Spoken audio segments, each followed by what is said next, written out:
Who am I? Ramana Maharishi said, ask yourself, who am I? Do you know who you are? Anybody in this room know who you are? Truth, knowledge, bliss, absolute. And those who don't know that you're truth, knowledge, bliss, absolute yet, who do you think you are? Who do you think you are? Who do you think you are? Oh, my name is Nalanie. I was born in Hong Kong. I have 6 brothers and sisters, and one passed away last year. And I went to university, and then I got married, then I moved to Gibraltar, and then la la la la. Is that who I am? Is that who I am? I don't know if that's who I am. Because she went through all these things. She went through, it was a journey for that energy that was once first and foremost in the form of a baby. Well, before she was in the form of a baby, she was energy, and heaven knows where that energy came from. But it obviously came to occupy a space in somebody's body, a woman's body, jumped into the egg. And you think one little sperm going into an egg can create life? How does that work? Isn't it quite something? Think about it. Egg, sperm, a life. Human life. Oh my God, where did this come from? And then you come out, and then you have parents, either great parents or lousy parents. But you have parents that give you life. And they even give you your name. Oh, so who are you? Are you your name? No, you're not your name either. Somebody else chose your name for you. Isn't it quite interesting this? So who am I? Okay, so I've suddenly now got this identity called Nalanie. And throughout life, everything that happens to me, I think, is who I am. So if I do well in school, oh, I'm clever. If I do badly at school, I'm not so clever. If I think I'm very clever, I could be arrogant and snobbish, etc. If I think I'm not so clever, then I have another problem, low self-esteem. I'll never do my best in life, and I'll become a very complicated person. Both ways I'll end up complicated. Do you agree? You know, either way I'm going to end up complicated if I take on any of these. So who am I? Who am I through all these thought patterns, through all the designs of the universe and all my destiny? Who am I? Who is the one walking through this destiny? And what is my part in this life? Do I have no choice? Do I have a choice? One thing I learned when I came on this wonderful path, especially when I started studying Raj Yoga, that guess what? I have a choice. Now, was it destiny that gave me the choice? I don't know, but I have a choice. For now, I knew I had a choice. Did it matter whether destiny gave it to me, or I was meant it, or was it my character, was it my karma? Do you know what? It doesn't matter at all. Those are questions of the human mind. What I know right now is right now I am given this choice in this mind. So my job as if I want to have a good human existence, my job is to keep this, what? You know the answer. Clean, quiet, peaceful. But how do I do it when the instrument that I'm supposed to keep quiet is so noisy? How do you do it when it's so noisy? It doesn't stop all the time. It just keeps going. Okay, I know that it doesn't stop all the time. It keeps going. So what do I do? How do I keep it quiet? So I try to, first of all, I am not my mind. I'm not my mind. Okay, how do I know this? How do you know it? Thinking all these thoughts. Because you can watch it. Oh my God, I can watch my mind. I can watch my mind. Isn't it great? You can watch your mind think. Can't you? You always see these cartoons, Demon and Angel. Oh, Satan, Satan is the one who got me to do this bad thing. No, Satan's inside of you, just like God is inside of you. Both are inside of you. But you see, Satan, just a rebel. That's all. he came, or it came, or the negative came from the divine in the first place. But in order to have a play, the divine had to create some kind of, you have to have opposites. So and to find out our journey on this earth, to have this journey, if everything works so smoothly, what journey do you have? What journey do you have? Who are you? You know you are here temporarily. Anybody in this room think they're never going to die in this body? I'm talking about in this body. Any of you? Okay. We got one. But we are never going to die. We are never going to die. Never. We're here for eternity. Can you even think it? Doesn't it blow your mind to think that you are here for eternity? I think that's why we forget. Yeah. So you forget, don't worry. Guess what? You have many chances to come back and do it again and again and again and again. This is the gift we've been given, reincarnation, because people go, I don't believe in reincarnation. It's not a question of what you believe in or what you don't believe in. The fact is, everything transforms into one thing, into the other. You get a tree, you cut the bark, you make paper, you read a book, the tree becomes the book and gives you most incredible knowledge. Oh my God, can a tree do that? And the food that comes from the ground, you digest it, you eat it, and it gives you energy to live, and we don't even appreciate Mother Nature. Oh my God, who am I? What keeps me going? The elements of this earth. Without them, I would not be alive. The water. It's water? Where did water come from? So water is God, Mother Nature is God. It's all the higher self. And we are to this higher self that witnesses the mind. And when we understand, we are much more than a simple mind. That is what we call the higher self. Now, some people cannot cope with this idea of the higher self because it's a bit scary. It's a bit scary. Who is the higher self?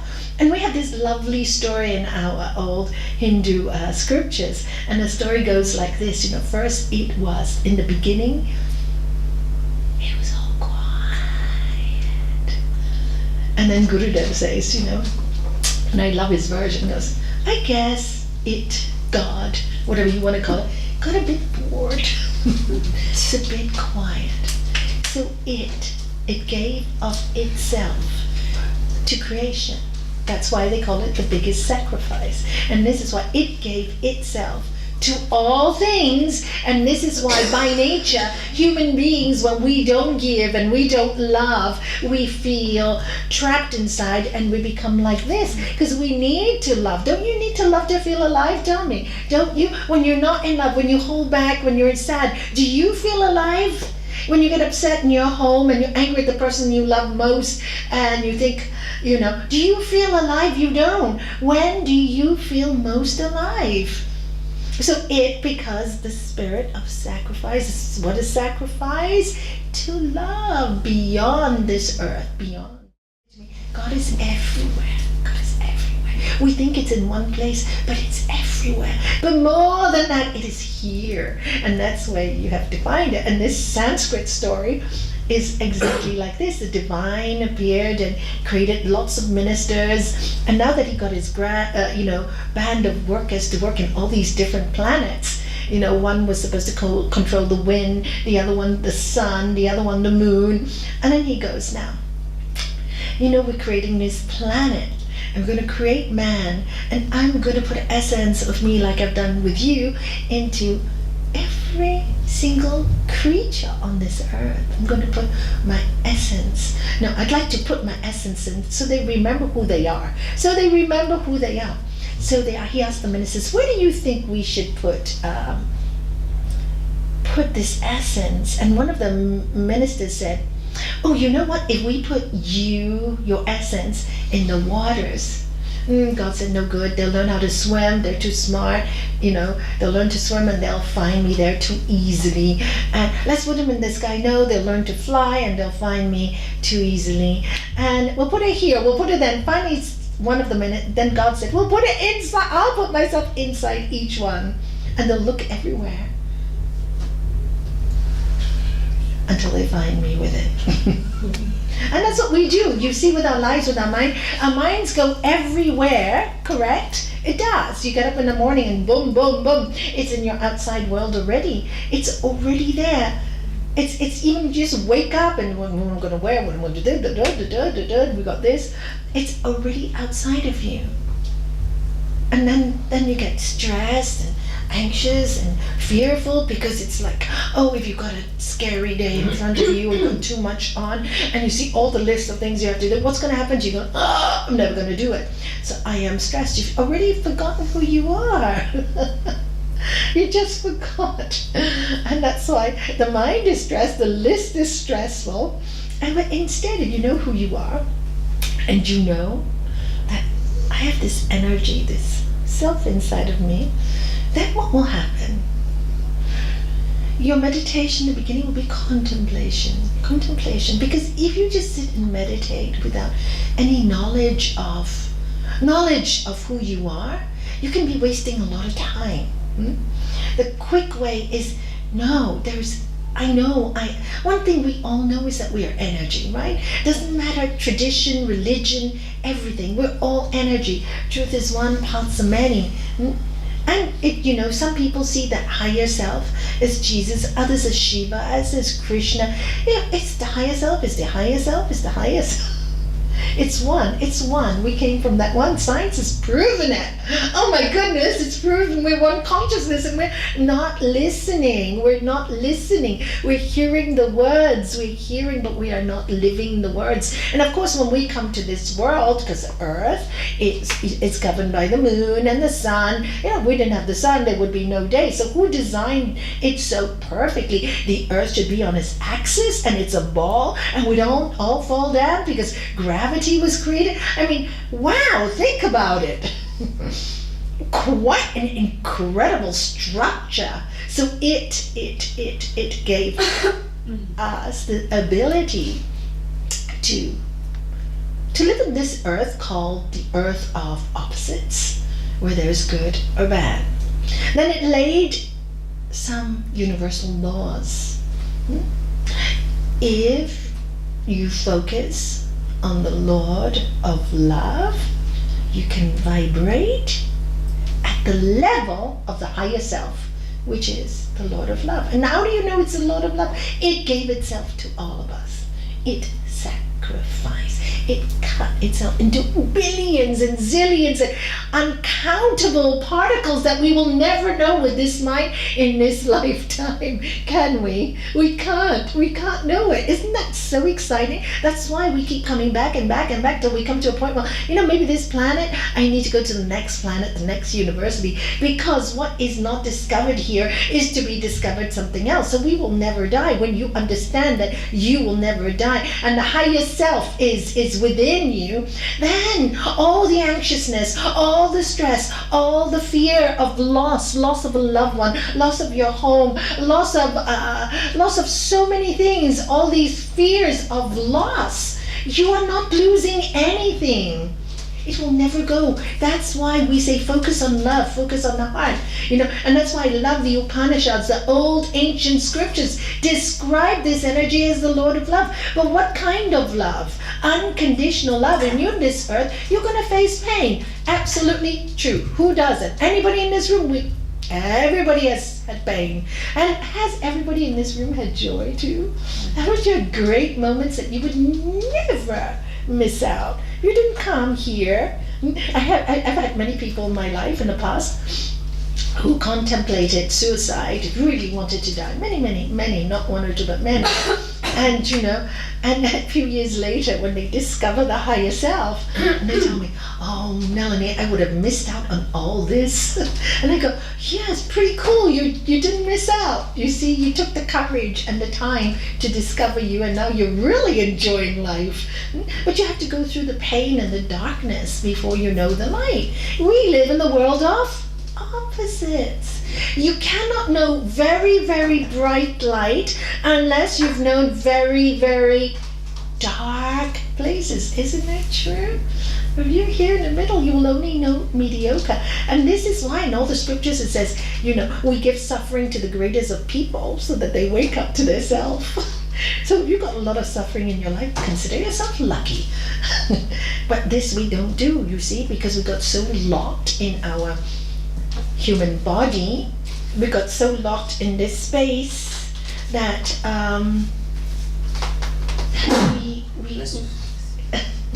we got so locked in this space that we don't experience it when we're here. And it creates, right? It creates everything. It created us. And if you look at, our anatomy and physiology, if you haven't studied it, please do. Biology. I used to dislike it tremendously, but ever since I started yoga, I love it, because I think, wow, this human machine is quite incredible. How we digest our food and how it's used as fuel in our body. Whoa, this is quite incredible. And when you see things like that and you study things like that, you really realize that you're nothing more than an instrument. And then you start to understand people like Saint Francis and why the prayers are so deep and so beautiful, because Lord, make me an instrument of thy peace. Where there is darkness, let me bring light. Where there is hatred, let me bring love. Where there is despair in life, let me bring hope. Yeah, where there's despair in life, let me bring hope. Because this is the universal law of our spirit. So long as we live in those golden rules, we will experience heaven on earth. But if we complain every time something goes wrong, who will suffer? We will experience the demon inside of us. There's no demon there except ourselves. So when we see ourselves suffering and feel sorry for ourselves and, I can't do it, you can do anything. You transcend it. Sometimes we can't do things. There will be difficult days that you feel you can't get out of trouble. Just tell yourself, it's okay. I am. This body is human, and right now I'm in my human space. And my human space is troubled. My mind is troubled. But really, the prayer should be, let me remember I'm much more than this body and this mind, Let me remember who I am. And then you start to think, who am I? And then you start to see, one day in the future you're going to be gone, you're going to be flying, you're not going to die, you're going to have rebirth. Don't think of things as death, but rebirth. We were reborn in this life so we could experience each other. I would lose so many, if people tell me good and bad, and I've had lots of deaths and lots of sufferings and lots of things in my life, I still wouldn't miss out on this life. I wouldn't have met any of you. How boring would that be? Where would I be? In a peaceful place doing what? At least I have work to do. Do you see? And when the work is love, you get inspired. Whatever work it is, it doesn't matter. Work is work is work. So long as it's filled with service in it. Service in the sense of serve yourself too. Make yourself happy. Stop being so sad. Serve yourself. And if you are not happy, then it's your duty, your birthright, as my master always told us. It is our birthright. Then discover why I'm sad. Discover, did it come from this life? It could have come from a previous life. Sometimes we carry things that we're not even conscious of. There's a lovely book by Brian Weiss, Many Lives, Many Masters. Have you read it? It's a good book, isn't it? Same soul, many bodies. And really, it is true. We've gone through many things, and maybe some of our blockages are not even from here. And we're spending all this lifetime so worried about what we've done wrong, and maybe you didn't do anything wrong. So don't think so much. Keep it simple. Things just happen when they have to happen. You don't have to force them. All you have to do is know what you need to fix in yourself, right? And you can, because you are the higher self. So who is the higher self? The higher self is the consciousness that's connected with everything, but it doesn't work. It becomes disconnected when you are in pain, when you are in misery. It really disconnects. Okay, and I understood this when my husband passed away. I disconnected, but I knew. Now this is where my mind was very useful. That's why we're given a mind. My mind was very useful at this time, because I couldn't work from the heart anymore. it was broken. It was totally broken, right? So I couldn't connect. So because my mind had taught me meditation had saved me through all these years, it's gonna still save me.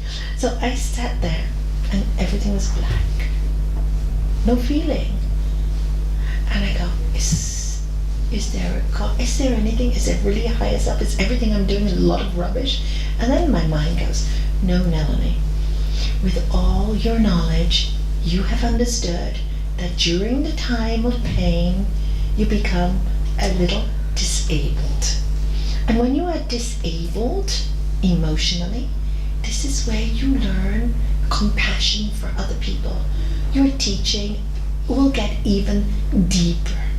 So I accepted this mind, or wherever it came from, that told me that.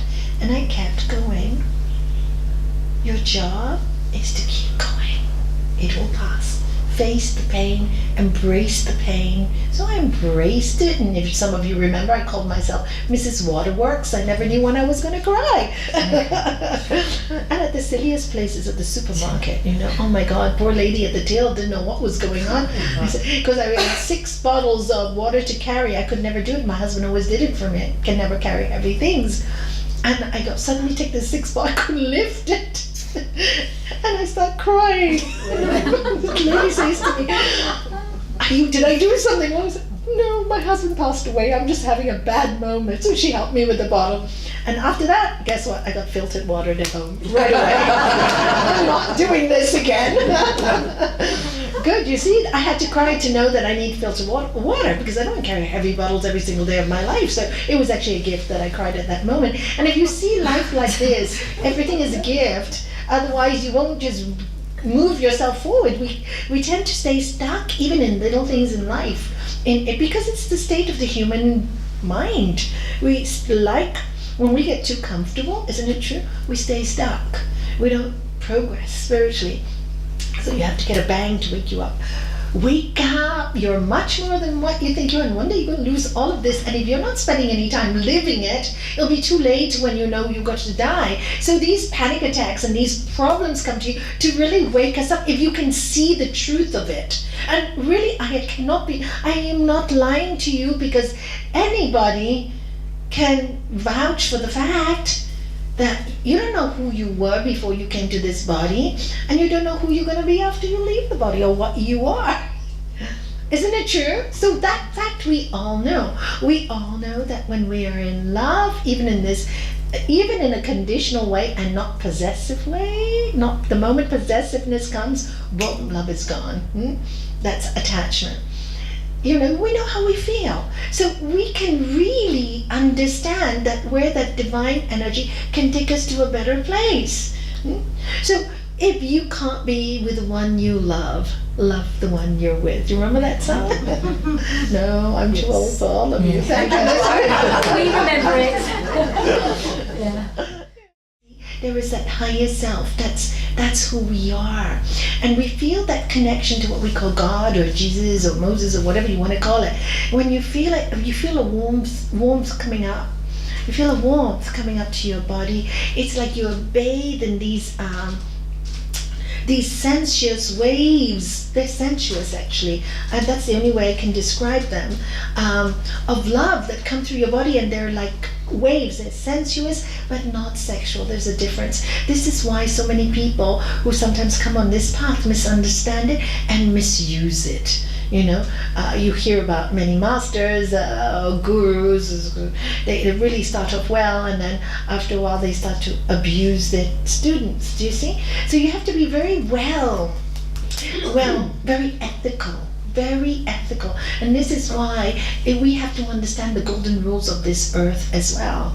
And the golden rules of this earth is, we have to live ethically. And really, you have the 10 Commandments, you have Buddha's eightfold path, right action, right thought, right work. Everything is right. Do everything correctly and truthfully. Right meditation, it's everything right. The eightfold path. We have Sri Patanjali's Yama Niyama, truthfulness, non-violence, non-stealing. And then we have the Catholic 10 Commandments. Do not take the name of the Lord thy God in vain. Love thy neighbor as thyself.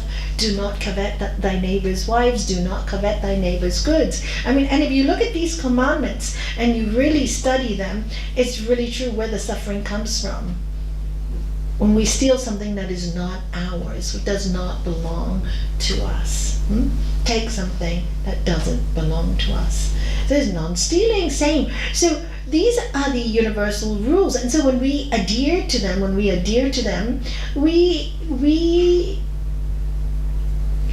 can easily get into this connection, because you're not negating the space that we're giving in. We're giving love. We're putting positivity. Because where did we come from? Creativity. It gave it to all of us. So the light in you is the same as the light in me, no difference. Only our minds are a bit crazy. And we work at different levels. And as our master said, in a school, you got all the different grades. Just because somebody is in university doesn't mean that the person in primary school is evil, does it? Or dumb or stupid. We're just in different grades in life. So some people are in a place and they have many lifetimes to travel to, and others have done it so many times, and we should be the ones to lift those, not judge them. Not judge them, but lift them. But no, sometimes minds can be sick, and while the minds are sick, what can we do? Where there's despair, let me give hope. Not condemnation, not criticism. And people who are in yoga, when they go through a bad time, please stop criticizing yourself. I can't do it. You can't. It's okay. It's absolutely okay. Accept it. Know this too shall pass. And then go to somewhere where you get hope. Whatever gives you hope. If it's prayer, go to prayer. If it's the beach, go to the beach. Whatever turns you on is divine, because it's all divine anyway, isn't it? It's all divine anyway. Everything is one consciousness. We just came here to play. So do you want to have fun, or do you want to be miserable? And sometimes you can't control it. So accept, when my husband passed away, in my mind, my head told me, it's going to take a long time. Accept the pain. Accept it. That's all. Accept the things I cannot change. Lord, grant me the tranquility to accept the things I cannot change. So what are you looking for?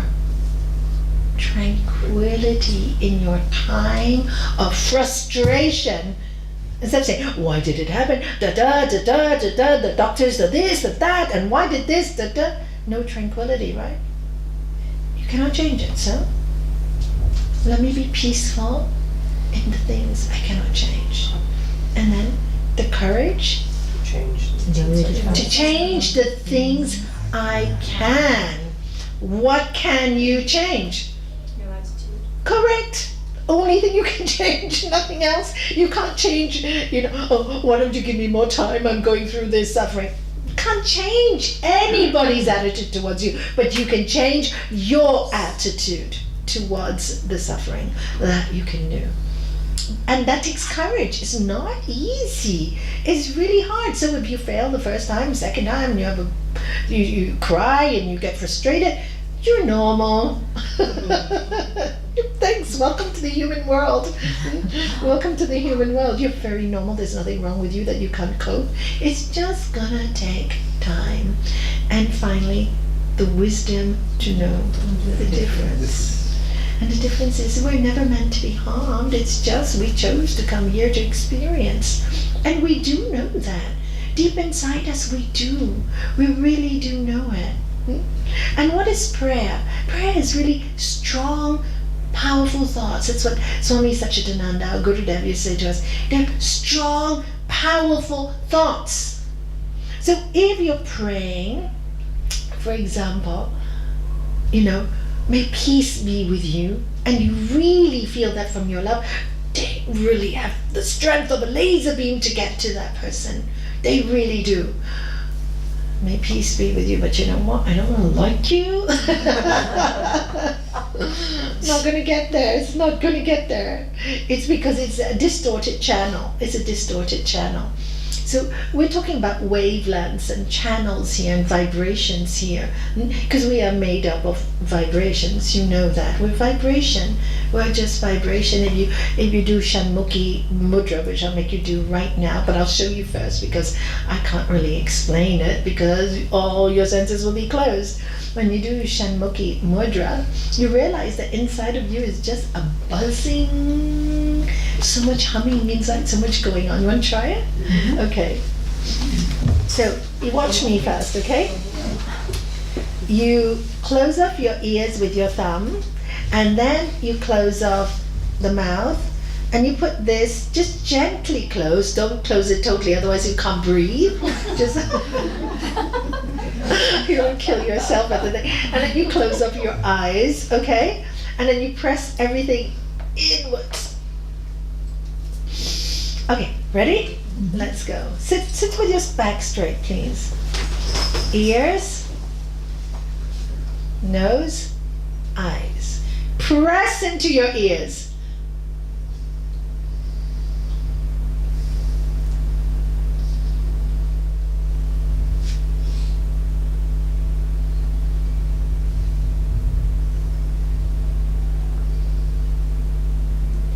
And release.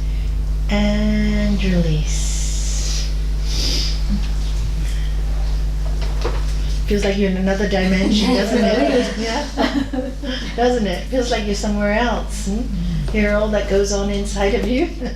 So much going on. It's quite, yeah, it takes you to another place.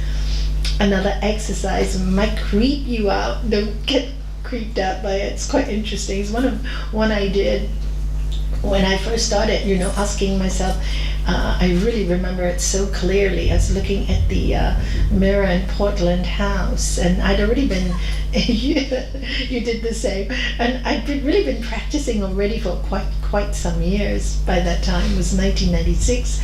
I'd been practicing for, 9 years. And so I really want to know really who I am. It's taking too long. When sometimes you just want to go fast, but you can't, by the way. You have to go slow. You can't go fast, otherwise you cannot deal with what you are going to learn about who you are. It's too hard for the human mind sometimes to handle. That's why I do it slowly. As you grow, you start to understand who you really are. It's quite hard to understand that you're really not this body, and you get really kind of, Anyway.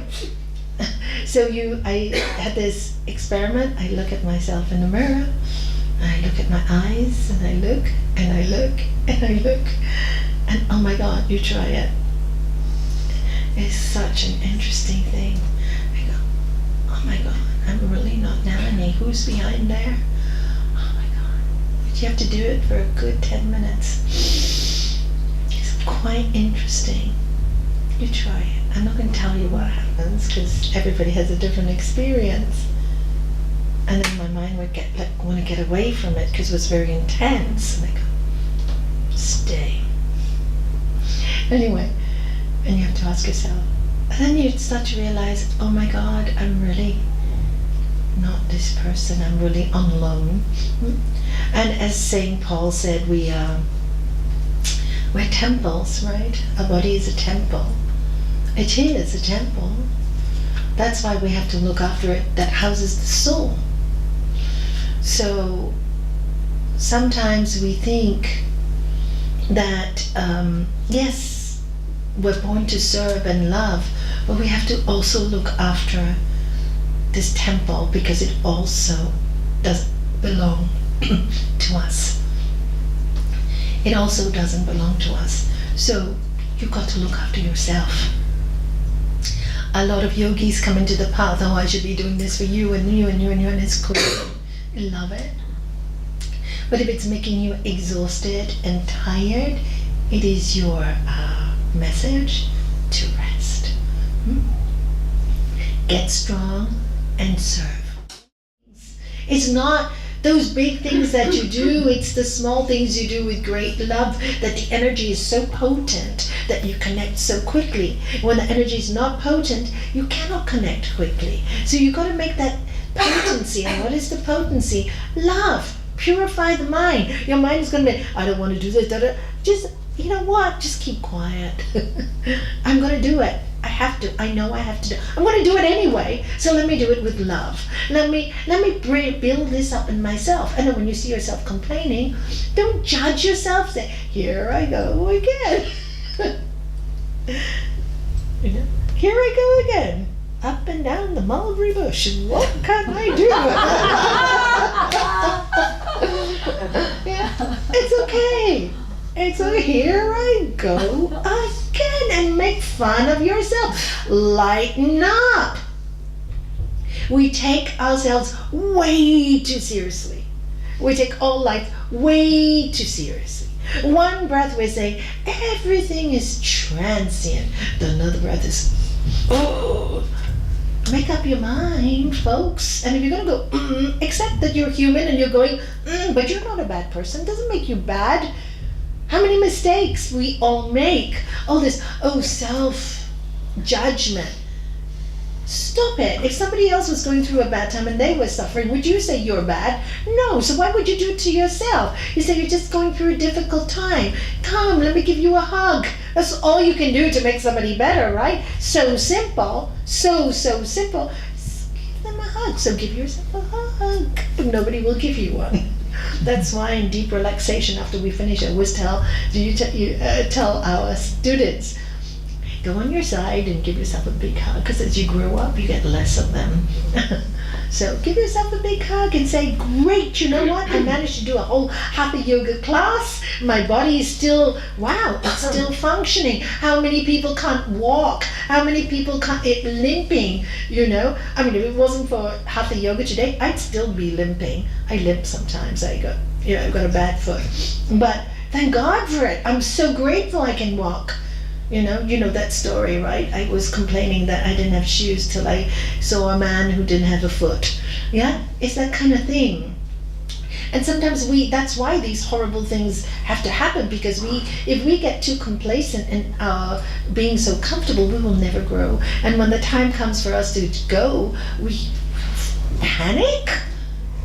We'll panic. We won't know how to let go of this body. We can't let go of one thing. How are we going to let go of a body? Panic. You get fearful. I know people who are deeply religious but panic at the time of death because they're religious but they're not religious. They're not in love with God. They pray to God all their lives for something they want. Can you give me this? Can you destroy this person? Can you give me this? But it's business, as my master would say. They do business with God. They're not in love with it. Energy. Energy. So of course with all these concepts of heaven and hell, then they realize, oh my God, I may have prayed a lot but I did this wrong and that wrong.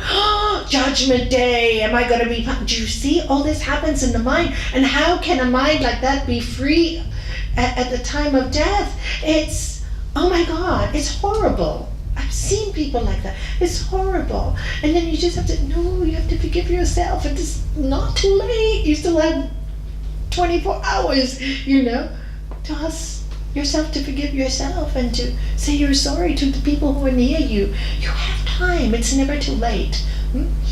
But if you prepare, much easier. And this is what the yoga science is all about. The preparation. It's the preparation. How do you prepare yourself? Because, we need to learn this. Knowledge helps you. That's why knowledge is really useful. The knowledge helps us to access the thoughts in our mind. It gives us tools to change them, to understand when the dark periods are quite long. No, they will pass. They will pass. They always pass. But sometimes they take 5 months, 6 months, 8 months. Don't think about time. Just say it will pass, and use the knowledge to help you in these horrible periods, because that's the only thing that will help you. Really, because at that point of deep, deep pain, all you can see is black. Right, Surya? He said that too, and she said that too. You actually start to say, is there anything after this? It's black. But then you go through the blackness and then you see there is light. And I must tell you this story because this is true. At the 6 weeks after a person dies is always actually the worst time ever, because the first few weeks you kind of like think they're going to walk in the door. The consciousness has not accepted. You think you hear their voices all the time, but after 6 weeks is a kind of like finality to it, never going to come again. So it becomes a really potent black time. And I remember that particular day, it was a Saturday, I remember it so clearly. I was so wrecked with pain. I was alone, and I was fine. I love being alone in pain. I'm not one scared of pain. I quite understand it. So I was then just like in terrible pain that I felt my heart is going to just fall apart and break and I'm going to die, And that's when I told my sister, when she experienced the same thing a few months later, "You're not having a heart attack. It's normal." So I'm going to die of that. No, it's pain. It's horrible. It's okay. I could tell her that. So anyway, at that moment, I go, I just want to know one thing. I just want to know one thing. Is his soul okay? Is he okay? Is his soul okay? Because if I know his soul is okay, I'll be okay. I'll be okay. But I need to know, because all I'm seeing is black. So is there an afterlife? So anyway, my best place to get visions, the bathroom. Best place for me, always. So I go and put my bath on, go into a bath, and I promise you this, the whole bathroom shone with bright white light for over 20 minutes. And really, that's how I know there's no death, there's light. It just shone 20 minutes. It wasn't even, it felt like a minute. It was 20 whole minutes. And that was my answer. And then I was so like taken from such a dark place to literally light. And I understood it was all about energy. And that gave me the impetus to move on. But it didn't mean that after that, because you forget these things quite quickly, the human mind, right? Many people have wonderful visions or lovely feelings of peace, and then after 3 months they forget it again, and that's quite human as well. So then I kept, and when I went through those black periods again, and they do that, and then they get less and less and less and less as time goes, I always remember that vision of light. I bring it back, I bring it back, I bring it back. So you will. That's why they say every sincere prayer will get answered. And what is a prayer but a powerful thought? And I think he got the message. Okay, I'm okay. Just leave me alone now. I'm fine. I'm bright with the light, Why are you grieving, Because that the Buddhist is a Buddhist teaching as well. And if you haven't read it, it's a great book. The Tibetan Book of Living and Dying by Sogyal Rinpoche is very Buddhist, but it's very interesting. And, it says that when somebody is dying and you cry and you scream and you howl, it's really, really bad for the soul. Really bad for the soul that's going, because they feel so bad to leave you, but they really want to go to the light, but you're calling them, so they come back, and you delay their progress. You delay it. So don't scream and shout. Go to the light. I miss you, but go to the light. Go to the light. You're gone anyway, so you might as well go to the light. Why should I drag you down? It's true. Why should we? We don't have the right to drag anybody down. Same in life. When somebody, when I see all these separations and all these people so upset, you really love them, let them go. They don't want you. Let them go. I know it's hard. The ego doesn't like it. And you got a heartbreak, and heartbreak may last a few months, the period of blackness.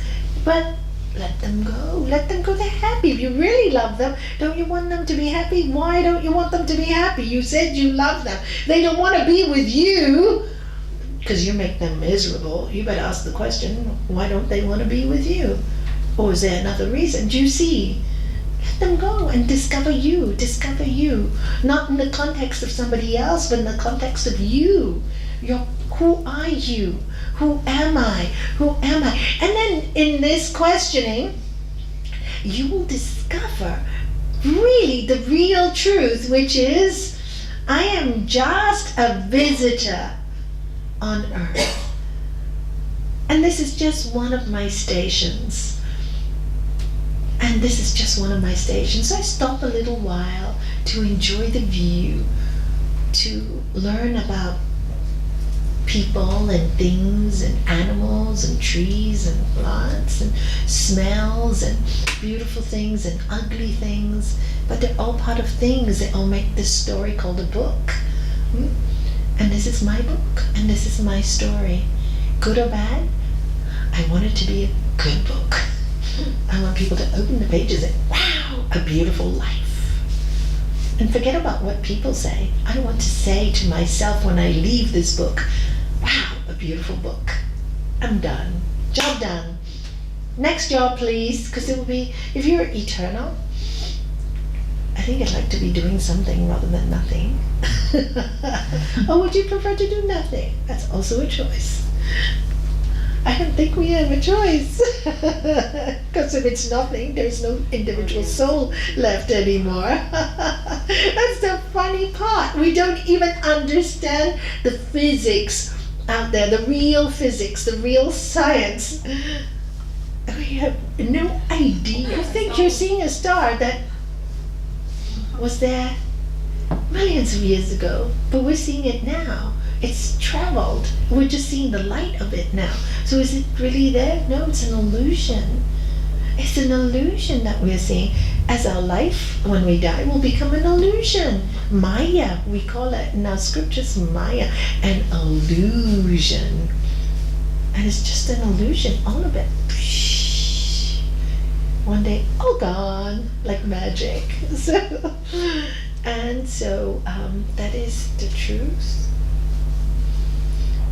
And the discovery of that truth is can be a scary journey. So take your time, and this is what I love my master about so much. He said, go at your own pace. Each one has a different pace. Don't compare yourself with anyone, because your story is original and different from everybody else's. So don't think you're better or good. Just see that, or better or worse, or you just know it's yours.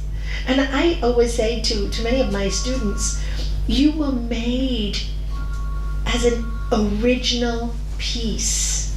Why would you want to be a copy? Why? Why are people struggling to be like everybody else when you are an original? Don't you think that's so cool? We're all original designer pieces. I think that's so cool. The designer is very clever, don't you think? So that is, when you think about these things, then sorrows leave you, fears leave you, anger leaves you, anxiety leaves you. When you think, as Master Chinmayananda would say, high thinking, simple living. Make your living simple. It's in the simple things that you will enjoy so much. Simple things that make you so happy.